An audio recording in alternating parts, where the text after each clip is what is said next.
ብትወደህ እንኳን ለምን ትኮራብሃለች? እያንዳንዱ ወንድ በህይወቱ በሆነ ወቅት ላይ ግራ የሚያጋባው አንድ ነገር አለ። አንዲት ሴት በስሜት እንደምትወደው በግልጽ ያስታውቃል። አመለካከቷ ይለያል፣ አተኩራ ታየዋለች፣ በዝምታ ትቀናለች።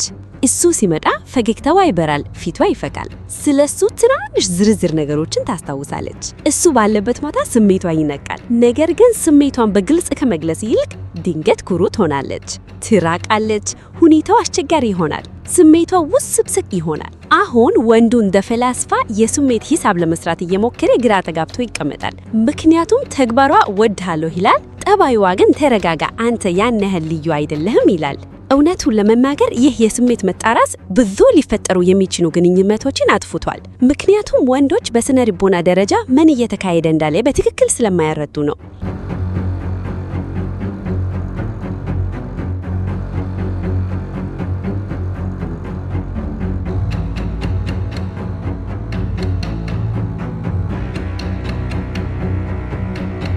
አንዳንድ ወንዶች ትጠላኛለች ብለው ያስባሉ፣ ሌሎች ደግሞ እየተጫወተችብኝ ነው ይላሉ። አንዳንድ ስሜታዊ የሆኑ ወንዶች ደግሞ አንዲት መልእክት ስለዘገየች ብቻ ወዲያውኑ የልብ ስብረት ንግግር ያዘጋጃሉ። ግን እውነቱ ከዚህ የጠለቀ ነው። ምክንያቱም አንዲት ሴት አንድን ወንድ አጥብቅ ስትወደው የሷ ኢጎ ስሜት፣ ፍርሃት፣ አለመተማመን፣ ኩራት እና ስሜታዊ ቁጥጥር ማግኘት ፍላጎቷ ሁሉም በአንድ ጊዜ በውስጧ ይዋጋሉ። ይህ ደግሞ ወንዶችን በሙሉ ግራ የሚያጋባ ባህሪ ይፈጥራል። ሆነ የሴቶች ቁራጥ የሚያስቀው እውነታ አንዴ ካስተዋላችሁት ይህ ነገር በጣም አስቂ ይሆናል። አንዲት ሴት ቀኑን ሙሉ በስሜት ልትናፈቀው ትችላለች። ነገር ግን እሱ መልእክት በላከላት ቅጽበት ክብሯን ለመጠበቅ ስትል ከ3 ቀናት በኋላ ለመመለስ ትወስናለች።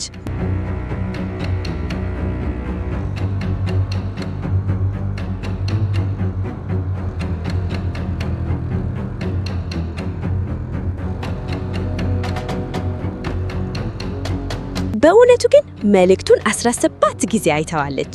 ፕሮፋይሉን 2 ጊዜ ከፍታለች። የተጻጻፉትን ለጓደኞቿ አሳይታለች። ለ5 ደቂቃ ያህል ለብቻዋ ፈገል ብላለች። ነገር ግን በውጪ አሁንም የተረጋጋችና ምንም ያልመሰላት መስላ መታየት ትፈልጋለች። ለምን? ምክንያቱም ብዙ ሴቶች በቀላሉ የሚገኙት መስለው መታየትን ይፈራሉ። በተለይ ደግሞ አንድን ወንድ በእውነት ሲወዱት ስሜቷን እየጠበቀች ነው። ሴቶች በሚወዱት ወንድ ፊት ኩሩ የሚሆኑት ትልቁ ምክንያት ስሜታቸውን ለመከላከል ነው። ምክንያቱም መሳብ ለጥቃት ተጋላጭነትን ይፈጥራል። ተጋላጭነት ደግሞ በስሜት ደረጃ አስፈሪ ነው። አንዲት ሴት አንድን ወንድ በእውነት ስትወደው ድንገት የሱ አስተያየት በይለጠ ዋጋ ይኖረዋል። የሱ ትኩረት በይለጠ ያሳስባታል።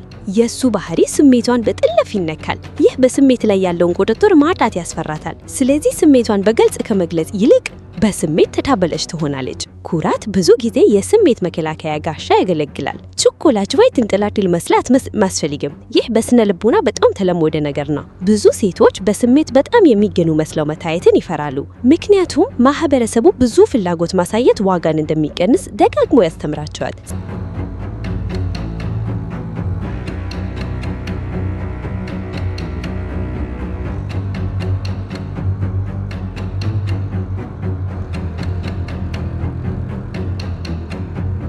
ስለዚህ በጥልቅ ብትወድህ እንኳን ሆን ብላ መልስ ማዘግየት ትችላለች። ትንሽ መራቅ ትችላለች። ደስታን ትደብቃለች። ምንም ያልሆነ ነገር ማስመሰል ትፈልጋለች። ይህ የሆነው ስሜት ስለሌላት ሳይሆን በስሜት ላይ ያለውን ቁጥጥር እንዳታጣ ስለምትፈራ ነው። የሷን ባህል መተማመን ይፈልጋል። አንዳንድ ጊዜ ኩራት የስሜት ስነት ፈተና ይሆናል። ግዴታ ማታለል ሳይሆን ምለማ ነው። አንዲት ሴት በማይወዳ ሁኔታ ውስጥ የሱን ባህል መተማመን ማየት ምትፈልጋለች። ይደነግጣል ወይስ ተገጭ ሆኖ ይማትስናል? ወዲያውኑ ለራሱ መተማመኑን ያጣል ወይስ ረጋ ብሎ ስሜቱን ይጠብቃል? ምክንያቱም ሴቶች በረጋጋ ወንድ ጎን በየለጠ ደህንነት ይሰማቸዋል። በሆነ ተግባራዊነት ኦንላይን ሆና መልስ አለመስጠት ማለቡና። ይህ እንግዲህ የዘመናዊ ፍቅር የስነ ልቦና ጦርነት የሚጀምርበት ቦታ ነው። እሷ ኦንላይን ነች፣ ስቶሪ ትጭናለች፣ ቪዲዮዎች ላይ አስተያየት ትሰጣለች። ያንተ መልእክት ግን እንደ ቅንትያ ታሪክ ሳይነካ ተቀምጧል። አሁን ወንዱ ከምርምር ፊልሞች በላይ ጠንካራ የሆኑ የስራ ቲዎሪዎችን ይፈጥሩ ይጀምራሉ። ነገር ግን ያንዳንድ ጊዜ ምክንያቱ ቀላል ነው። ትወድሃለች፣ ስለዚህ ለአንተ መልስ ለመስጠት በጣም ትጨነቃለች። በስሜት ትልቅ ቦታ የሚሰጣቸው ሰዎች ስሜታዊ ጫና ይፈጥራሉ።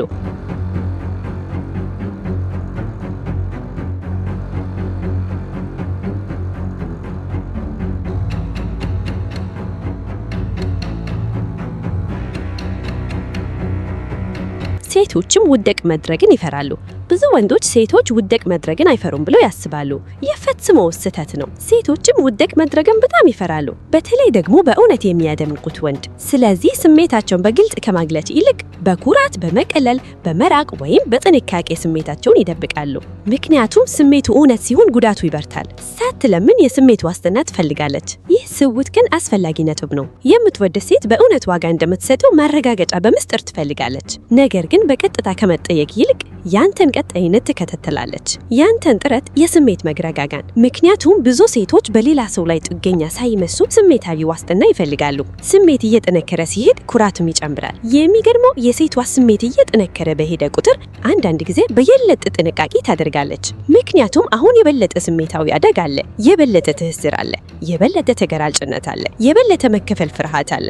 በስሜት የበሰሉ ወንዶች ይህንን ይረዳሉ እንጂ ወዲያውኑ አትወደኝም ብለው አይደበሙዱም። በሰው ፊት ቅዝቀዝ፣ በግል ደግሞ ጣፋጭ። ይህ ወንዶችን በሙሉ ግራ የሚያጋባ ነገር ነው። በሰው ፊት ረጋ ብላ ገለዘላች ማበረጋጋት ብትፈልግና ማባራት ልትልነት ትችላለች። በግል ግን ለዝላለ ሞቅ እና ፍቅራዊያና ትሆናለች። ይህ የሆነው ብዙ ሴቶች በሰው ፊት ያላቸውን ምስል እና በግል ያላቸውን ስሜት ስለሚለዩ ነው። በተለይ በሰው ፊት ተጋላጭ መስለው መታየትን ከፈሩ። አንዳንድ ጊዜ ያንተን መስተረጋጋት እየፈተነች ነው። አንዳንድ ሴቶች የወንዱን ኤነርጂ በፍጥነት መቀየሩን በድቃቃቸው ይከታተላሉ። አንድ መልእክት ስለዘገየ ብቻ በራሱ መተማመኑ ከጠፋ ይህ ስሜታዊ አለመረጋጋትን ያሳያል። ትንሽ አለመተባበር ስሜቱን የሚቆተድረው ከሆነ ይህ አለመብሰሉን ያሳያል። ስለዚህ አንዳንድ ጊዜ መራቀዋ ጥላቻ ሳይሆን ምለማ ነው። መፈለጉን ትፈልጋለች፣ ነገር ግን ማሳደድ አትፈልግም። በፍላጎትና በተስፋ መቁረጥ ደረጃ ላይ ትልቅ የስነ ልቦና ልዩነት አለ። ሴቶች በስሜት መፈለጉን ይወዳሉ፣ ነገር ግን ተስፋ የቆረጠ ወንድ ማሳብንም የሆነን ጫና ይፈጥራል። በፍጥነት ስሜቱን የሚቆጠጥር ወንድ ደግሞ ምስጢረኝነቱን እና ውጥሩን ያጠፋል። በተቃራኒው ረጋ ብሎ በራሱ ተማምኖ ወንድ ደግሞ ትልቅ መሳብን ይፈጥራል። ኩራት አለመተማመኑን ሊደብቅ ይችላል። ይህ በጣም አስፈላጊ ነጥብ ነው። አንዳንድ ጊዜ ኩሩ እየተማልቻ ያለችው ሴት በውስጧ ስጋት ሊኖራት ይችላል። በእውነት ይወደኛል ወይ፣ ብትገዳ ወይ፣ በየለት ከሱ በላይ እኔ በሆደ ወይ ብላ ልታስብ ትችላለች። ይህንንም በኩራት ልደብቀው ይችላል። በሶፍ ዲንግግ መግል ትባል ድንግል ትበል ነሙት ልትበል ደረግ ይሆናል። ባይደ ወይ ለየለየ እንደመሰለ ዘና ከማለታችን በፊት ሰተንጎች የከደነውቶ ላይ እላውላዊ ዛይት ኮነር ስር በየገሉ አካርፐር የሚጠራዳ ቆመ ሆነው ሳንቲ ዴላ ፓኬጅ ፕራፕሪ ኮረቶን ነኑና መፋልጣይታው ቪዲዮ ይህንን የዘመናዊ ስነ ልቦና ማስረጃ ያሳያል። መልስ ለመስጠት 4 ሰዓት ይፈጅባታል። ነገር ግን ስቶሪውን በለቀቅሽ ብትወድ በ0.3 ሳሎኑ ይታዩታል። የሚገርም ነው፣ ምክንያቱም ኩራት በቀጥታ ግንኙነት ላይ ተጽዕኖ ቢኖረውም ጉጉት ግን ስሜቷን በምስጢር ይገልተዋል። የመጨረሻው መታ እውነታው ግን እንግዲህ አንዳንድ ሴቶች ኩሩ የሚሆኑት ስሜታቸው ከባድ እየሆነ ስለመጣ ነው። ምክንያቱም መሳብ ተጋላጭነትን ይፈጥራል፣ ተጋላጭነት ደግሞ ፍርሃትን ይፈጥራል። ስለዚህ በቀጥታ ከመግለጽ ይልቅ በኩራት፣ በጥንቃቄ ወይም በመላቅ ራሳቸውን ይጠብቃሉ።